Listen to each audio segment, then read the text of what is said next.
General hospital KMCRI Bharuch ખાતે doctor VV Upadhyay તથા દિશા unit વડોદરાના માર્ગદર્શન હેઠળ ઇન્ટેન્સિફાઈડ IEC કેમ્પેન અંતર્ગત કાર્યક્રમ યોજવામાં આવ્યો હતો।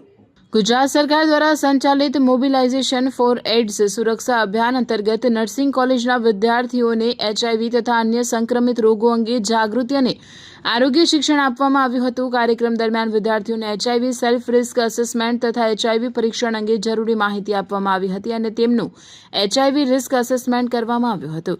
ઉપરાંત વિદ્યાર્થીઓને HIV, hepatitis A, B, C, D, E તથા VDRL સિફિલિસ અંગે માહિતી આપવામાં આવી હતી। ચેપના સંક્રમણના માર્ગો, લક્ષણો, તપાસ, સારવાર તથા બચાવ અને સાવચેતીના ઉપાયો અંગે પણ માર્ગદર્શન આપવામાં આવ્યું હતું। કાર્યક્રમમાં ICTC counsellor Rahul Parmar, DSRC counsellor Rohit Chauhan, ART વિભાગના ડોક્ટર મેઘા, કાઉન્સિલર હેમાબેન, ડેટા ઓપરેટર મોહસિનભાઈ, મેડિકલ ઓફિસર મોઇનભાઈ તેમજ સ્ટાફ સદસ્યો ઉપસ્થિત રહ્યા હતા।